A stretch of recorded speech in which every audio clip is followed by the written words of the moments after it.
오늘 읽은 이 본문의 말씀은 우리가 잘 아는 대로 사도 바울 선생님께서 고린도 교회에 두 번째 보낸 편지입니다.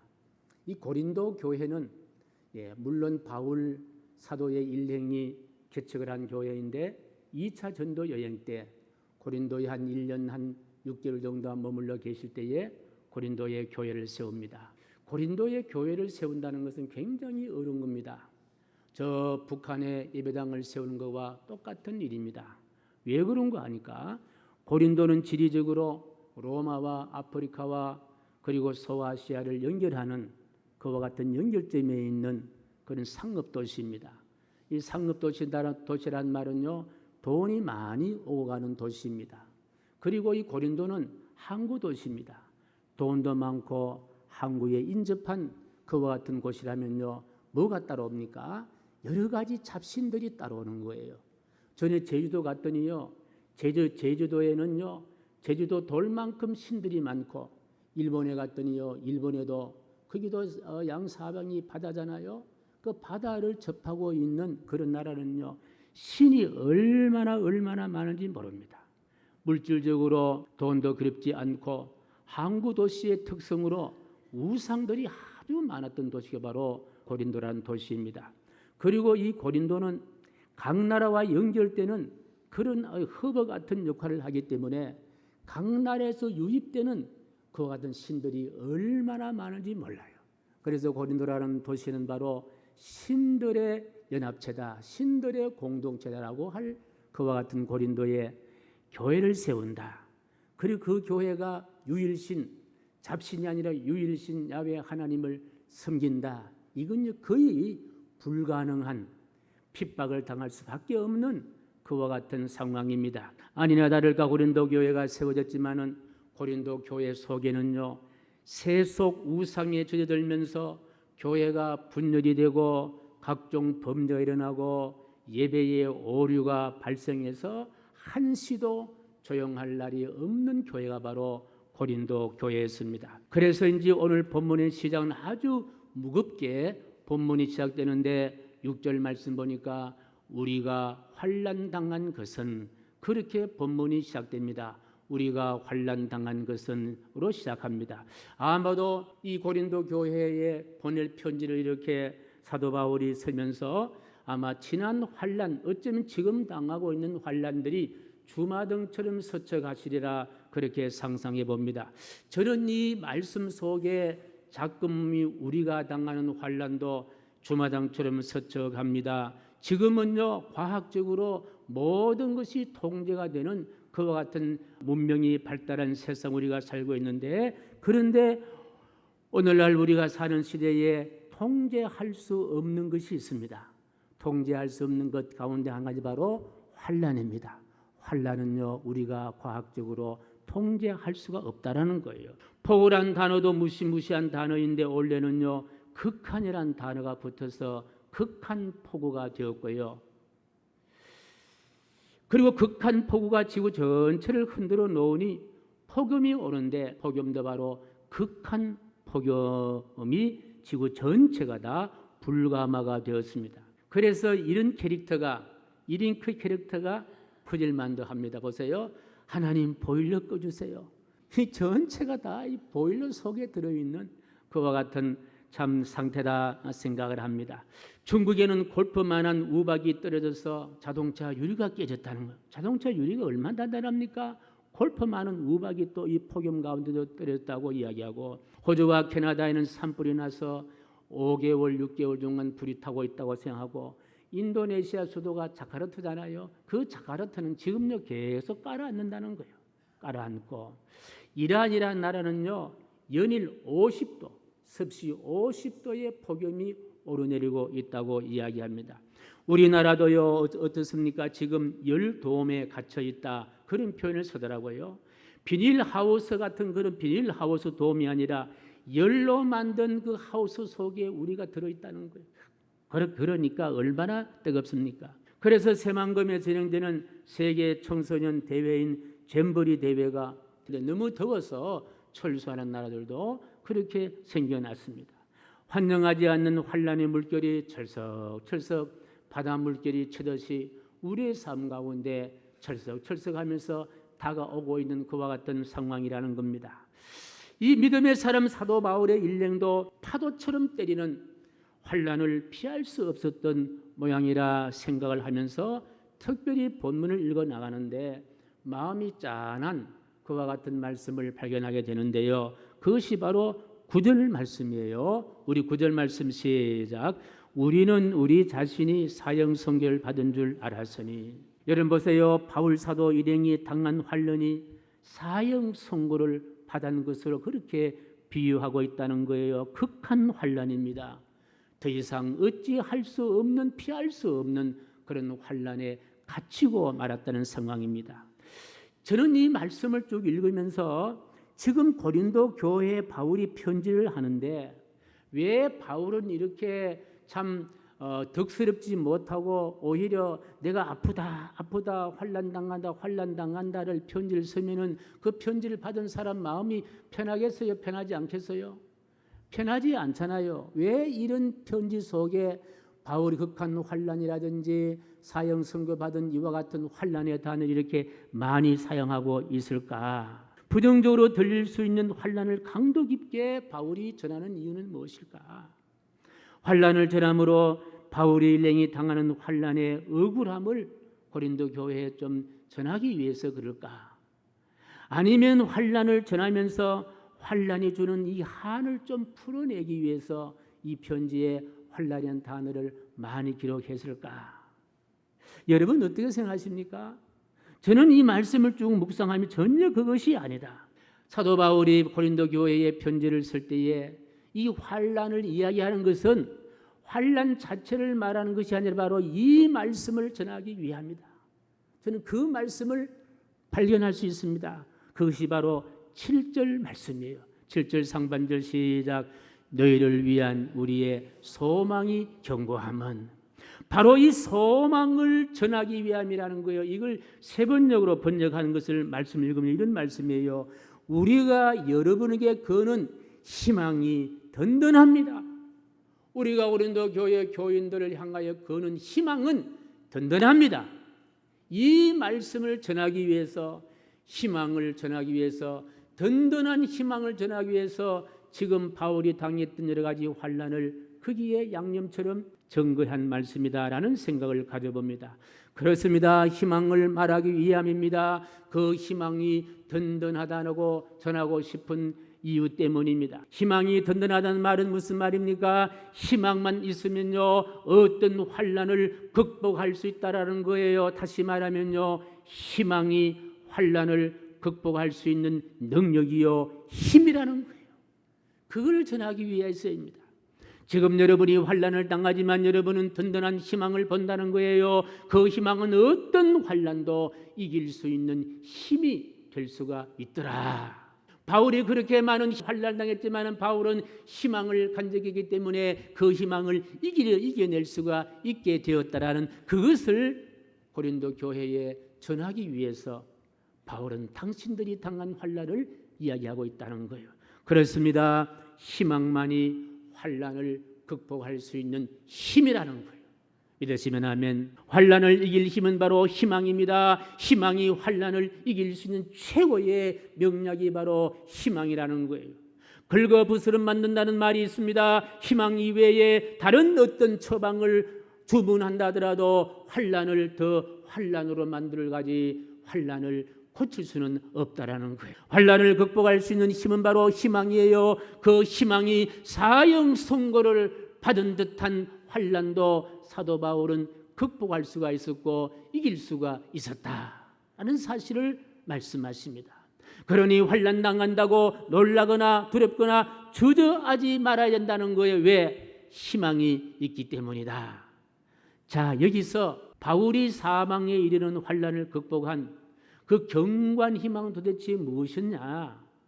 자, 히브리서 12장 2절 말씀 봅니다. 시작.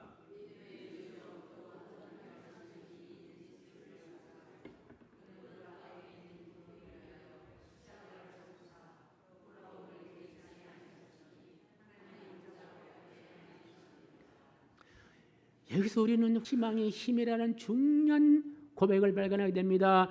예수님이라는 거예요. 어떤 예수님? 믿음의 주여, 온전케 하시는 예수님. 그 예수님이 바로 환난을 이길 수 있는 힘이 되었다는 거예요. 바울은 이걸 이론으로 말하는 게 아니에요. 체험했기 때문에 이런 말씀을 바울은 쓰고 있다. 그 예수님을 오늘 본문 9절에서 다시 이렇게 설명을 합니다. 자, 9절 말씀 시작. 우리는 우리 자신이 사형 선고를 받은 줄 알았으니 이는 우리로 자기를 의지하지 말고 오직 죽은 자를 다시 살리시는 하나님만 의지하게 하심이라. 저는 이 말씀이요, 참 은혜로 그렇게 다가오는 것을 경험합니다. 보십시오. 바울 일행이 환난을 이야기합니다. 그 환난이요, 힘에 격도록 심한 고난이었고 마치 사형 선고를 받는 것 같은 고난이었습니다. 그러나 사도 바울이요, 바울 일행이 사형 선고는 받았지만은 저들이 사형에 처한 것은 아니잖아요. 그래 안 그래요? 사형 선고를 받는 듯한 환난을 받았지만은 저들이 사형에 처한 것은 아니라는 거예요. 그렇다면은 누가 사형에 처했느냐? 하나님의 아들 예수님이 사형에 처해 주셨다는 거예요. 무엇 때문에 예수님이 사형에 처할 그와 같은 일이 있었느냐? 전혀 아닙니다. 무엇 때문에? 바울 일행이 받은 사형 선고를 대신 치르신 그분이 바로 전능자 예수 그리스도였다는 사실입니다. 그런데 사형 선고에 처한 그 예수님을 다시 살려내신 분이 누구냐? 그분이 바로 하나님이시라는 거예요. 여러분, 이것이 은혜가 안 됩니까? 사도 바울이 사형 선고를 처한 환난을 대신 예수님이 사형 받으셨다면은 적어도 저와 여러분들이 혹시나 사형 선고를 받을 수 있는 받은 듯한 환난이 있다 하더라도 그 환난에 우리가 사형을 당하는 것이 아니라 누가 대신 당해 주신다? 예수님이 대신 당해 주신다는 거예요. 그러니까 그 예수님만 의지하면은 사형 선고 받은 환난도 어떻게 한다? 이겨낼 수가 있다. 그래서 바울의 일행이 환난을 당하고 고린도 교회 교인들이 환난을 당하지만 그 환난은 당사자를 사형에 이르지는 못하는 환난이었다. 오히려 예수님이 십자가에 사형 당하심으로써 예수님은 환난 중에 있는 우리의 환난에서 어떻게 해주셨다? 구해 주셨다라는 사실입니다. 이게 보통 사건이냐는 거예요. 십자가에 달려 죽으신 환난의 무덤에 묻히셨는데 그러나 무덤에서 부활하신 예수님, 그 예수님을 믿는 신앙을 갖고 지킨다면은 이렇게 큰 환난도 이겨낼 수 있는 힘이 되더라, 그 말씀이에요. 믿으시면 아멘. 그래서 우리가 환난과 핍박 중에서도 무엇을 붙들어야 하느냐? 예수를 믿는 신앙을 붙들어야 된다는 거예요. 예수를 믿는 믿음에서 벗어나서는 안 된다는 거예요. 예수 믿는 신앙을 붙들 때에 환난과 기쁨을 우리의 기쁨이 되게 하고, 그리고 성도는 그 신앙을 계속 유지할 수가 있게 되더라 하는 말씀이에요. 환난과 핍박 중에서 성도는 신앙 지켰네. 이 신앙 생각할 때에 기쁨이 충만하도다. 성도의 신앙 따라서 죽도록 충성하겠네. 그래서 우리가 환난 가운데도 예수를 믿는 신앙, 예수를 따라가는 삶을 산다는 것은요, 이것이 얼마나 큰 은혜고 얼마나 큰 감사냐는 거예요.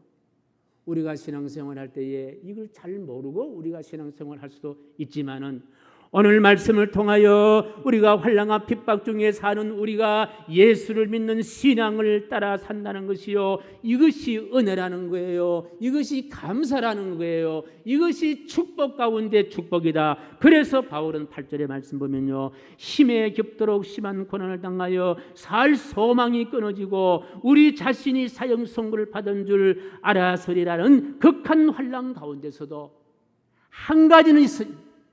예수님을 떠나지 않았다는 거예요.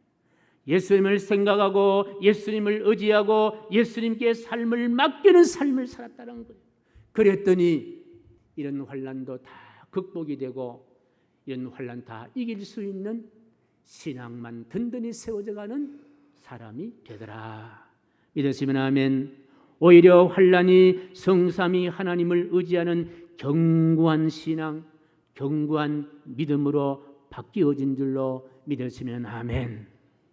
사랑하는 성도 여러분, 혹시나 여러분의 삶 가운데 왜 나만 이런 고난이 있느냐 탄식하시는 분이 계십니까? 나만 환난당한 고난이 있는 것이 아니라 오늘 본문의 말씀, 사도 바울, 예수님의 맨이라고 할 수 있는 사도 바울 스님께도 이런 환난을 당한 거예요. 나만 환난 당하는 것이 아니에요. 나만 슬픔 당하는 것도 아니에요. 나만 괴로움 당하는 것도 아니에요. 나만 외로움 당하는 것도 아니고 나만 억울한 것도 아니고 나만 아픈 것도 아니라는 거예요. 우리의 신앙의 선조들이 다 이런 환난을 당했다는 거예요. 믿음의 사람은 살아갈 때에 이런 환난에서 노출되지 않은 사람은 아무도 없다는 거예요. 누구에든지 환난은 예고 없이 찾아옵니다. 내 안에 계시는 예수님과 동행한다면 어떤 환난, 예고 없이 찾아오는 어떤 환난도 이길 수 있는 힘이 내 안에 있게 되는 줄로 믿으시면 아멘. 그래서 우리가 동서남북이 다 막혀도 위로난 희망이란 창문은 절대로 닫으면 안 됩니다. 바울은 고난 속에서 오직 예수님만을 의지하는 것을 익혀나갔습니다. 그래서 동서남북으로 다 막혀도 위에 둘려있는 하늘의 하나님, 부활하신 예수 그리스도를 향한 창문은 열어두신 거예요. 그 창문이 사도 바울로 하여금 희망의 사람으로 만들 수 있는 희망이 들어오는 창문이었다. 그래서 사도 바울은 고난 속에서 오직 예수님만을 의지하는 삶을 익혔습니다. 지금 삶의 언저리에 고난의 먹구름이 공기가 온다 하더라도 오직 예수님이란 희망의 창문을 활짝 열어서 예수님을 잘 믿는, 예수님만을 의지하는 그런 기술을 익혀나가시기를 주님의 이름으로 간절히 축복합니다. 그 외에는 우리가 환난을 극복할 수 있는 방법이 없다라는 거예요. 그렇습니다. 예수님은 우리의 희망이요, 희망이 힘입니다. 세상의 모든 힘 가운데 가장 강한 힘은 바로 희망이란 힘이다. 예수님이 우리를 부르신 것은요, 자녀 삼아 주신 것은 우리에게 희망이란 힘을 주시기 위함이 있습니다. 지금은 우리가 뭘 할 때이냐? 희망을 단속할 때이요, 희망을 점검할 때이요, 희망을 견고히 할 때이다. 믿으시면 아멘. 아무리 극한 환난이라는 강풍이 온다 하더라도 막을 힘은 바로 무엇이냐? 희망이라는 거예요.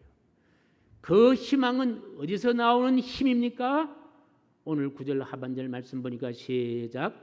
우리로 자기를 의지하지 말고 오직 죽은 자를 다시 살리시는 하나님만 의지하게 하려 함이라. 오늘 이 본문의 말씀은요, 하나님을 의지하란 말이 아니에요. 뭘 하라요? 하나님만. 자기 자신의 힘을 의지하지 말라는 거예요. 세상의 힘도 의지할 필요가 없다는 거예요. 뭐 친구의 힘도 아니라는 거예요. 하나님만, 하나님을이 아니에요. 하나님만 의지해야 된다는 거예요. 그래야만 그 힘이 된다는 거예요. 갈라디아서 6장 17절 말씀, 사도 바울은 이런 유명한 말을 남깁니다. 시작. 이후로는 누구든지 나를 괴롭게 하지 말라. 내가 내 안에 예수의 흔적을 지니고 있느니라. 이 말은 예수님을 대충 아는 사람은 절대로 고백할 수 없는 말씀이에요. 예수님을 경험한 사람인데, 경험한 정도가 아니라 예수님 때문에 매를 맞아본 사람, 그 매를 맞고 몸의 흔적을 갖고 있는 사람만이 고백할 수 있는 말씀이 바로 이 본문의 말씀이에요. 저는 지금도 전에 총유전도에 중국의 처소교회 선교지 갔을 때에 말씀을 전하다가 중국 공안에 잡혀서 버스를 타고 중국 경찰서로 끌려갔을 때에 그때 제가 이제 차에 올라가니까 우리 함장로님께서 추리링 하나를 갖다가 저 등에 덮어주시더라고요. 왜? 제가 너무 노출됐기 때문에. 이야, 그때 그 추리링 하나를 딱 덮는데요, 온몸에 식은땀이 쫙 흐르더라고요. 저는 그때 그 식은땀을 흐르면서 뭘 느꼈느냐? 사도 바울이 감옥에 잡혀갔을 때도 이런 경험을 하셨을 것이다. 지금도 그때만 생각하면요, 덩어리가 오싹해집니다. 저는 그것을 자랑으로 생각하는 거예요. 그런 경험을 해봤기 때문에. 여러분 다른 유목사가 경험했다고 해서 별로 실감을 잘 안 느끼지요. 그때 하루 종일 붙잡혀 있었잖아요. 여권 다 빼앗길 뻔했고. 바로 예수님 때문에 내가 핍박을 당하고 예수님 때문에 맞은 흔적이 있다면은 환난이 왔을 때에 쉽게 예수님을 떠나지 않는다는 거예요. 쉽게 예수님을 버리지 아니한다는 거예요. 그 흔적이 환난 이길 수 있는 힘이 된다는 거예요. 하늘에서 내리는 비를 막을 수 없듯이 세상에 불어오는 환난 아무도 막을 수가 없습니다. 그러나 비가 내릴 때에 우산을 쓰듯이 환난의 바람이 불 때는요, 희망이라는 것을 막아야 됩니다. 그래야만이 환난의 바람을 막을 수가 있다. 여기에 희망을 강조한 한 분을 만날 수 있는데 어니스트 헤밍웨이라는 분인데요. 이 헤밍웨이라 하면은요, 유명한 작가잖아요. 그 가운데 1954년에 노벨 문학상을 받게 된 작품 제목 혹시 아시죠? 노인과 바다. 이 소설의 내용은요, 나이가 많은 어부 산티아고라는 어부가 있었는데 바다에 나가서 고기를 잡으러 갑니다. 84일 동안 그물을 던졌지만 한 마리 고기도 못 잡습니다. 그러니 동료들이 얼마나 흉을 보겠어요. 그런데 85일째 고기 한 마리 걸려왔는데 걸린 고기가 뭐냐면 청새치 한 마리 걸린 거예요. 이 청새치, 청새치, 이 부리가 아주 긴 청새치가 걸렸는데 이놈이 얼마나 크고 이건 이 청새치는요 굉장히 빠른데 시속 한 109km가 나온다는, 시속 109km. 그러니까 이 노인이 탄 배를 이 청새치가 끌고 다니는 거예요. 막 끌고 다니. 그러니까 이 노인이 청새치를 놓치지 않으려고 낚시줄을 붙잡으니까 이 청새치가 끌고 가는데 손으로 안 되니까 허리에도 감습니다. 그러니까 청새치가 붙잡고 가면서 다 온몸에 다 피탈이 나고 이 손은 이게 막 저리고 움직일 수 없는 그 같은 상황 가운데 겨우 성채치를 타다가 이제 항구로 오는데 엎을 속에 웬일이냐? 식인 상어떼가 그 성채치의 피 맛을 보고 성채치를요 잡아먹으려고 달려오는 거예요. 그랬더니 상어가 달려오기 때문에 이 청새치는요 살 좀 다 뜯겨버리고 뼈다구만 남은 거예요. 그 정도 되면은요 어부의 체면도 있지요. 버려야 돼요. 항구로 끌고 가야 돼요. 그런데 이 노인은요 우직하게도 뼈다귀만 남은 이 청새치를요 배 뒤에 묶어서 항구로 그렇게 끌고 갑니다. 끝까지 끌고 갑니다. 포기하지 않고 끌고 갑니다. 그리고 이 노인이 이렇게 이야기하는 거예요. 무슨 이야기를 하느냐? 희망을 버린다는 건 어리석은 일이야. 희망이 없다는 것은 죄악이다. 어디서 많이 들어본 이야기 같잖아요. 이 노인은 자신이 잡은 청새치 상어에게 먹잇감을 다 내주고 배에 달린 고기는 앙상한 뼈만 남은 청새치 한 마리인데 이쯤 되면 자신의 모든 수고가 숲으로 들어가서 허무했음을 인정하고 그 뼈다귀 남은 고기를 버려야 되잖아요. 항구로 끌고 가면 얼마나 손가락질 하겠냐는 거예요. 그런데 이 작가는요 노인과 바다라는 작품을 통해서 무엇을 우리에게 전하고 하느냐? 희망은 절대로 버려서는 안 된다. 노인이 죽을 힘을 다해 달고 온 것은요 뼈만 남은 성채치가 아니라 저는요 희망을 달고 왔다, 그렇게 저는 보고 있는 거예요. 희망을 달고 갔다. 뼈만 남은 청새치를 포기하지 않고 항구로 돌아가는 것은요 다른 어부들에게 웃음거리가 될 수 있지만 그러나 삐그덕 삐그덕하는 배의 후물에 뼈만 하면 성취치를 달았습니다. 무엇을 달았습니까? 인생은 희망은 끊어서는 안 된다. 희망을 따른 거예요. 공판장에 가지도 못할 버릴 수밖에 없는 뼈만 남은 성취치, 그 성취치 속에는요 뭐가 있냐? 희망이 있다는 거예요. 희망을 있다는 거예요. 그러니 어떤 대가를 지불하고도 희망을 끊어내서는 안 된다. 여러분, 우리 세상에 환난 좋아하는 사람 아무도 없습니다. 고난 좋아하는 사람 아무도 없습니다. 그래서 우리는 환난 당할 때에 피하려 하거나 원망과 불평을 하며 환난의 원인을 다른 사람으로 돌릴 때가 여러분 있지만은요, 해밍웨이는요 바다와 노예를 통해서 희망을 버리는 것은 가장 어리석은 일이다 하는 것을 이야기합니다. 오늘 읽은 본문의 말씀에서 바울을 통해서 우리에게 전하고 싶은 메시지가 있습니다. 예수님을 믿는 성도들도 환난에 노출될 수가 있다. 그러나 환난이 우리의 삶을 다 뜯어먹고 뼈만 남은 정세치처럼 초라하게 할 수도 있다. 그러나 포기하지 말자.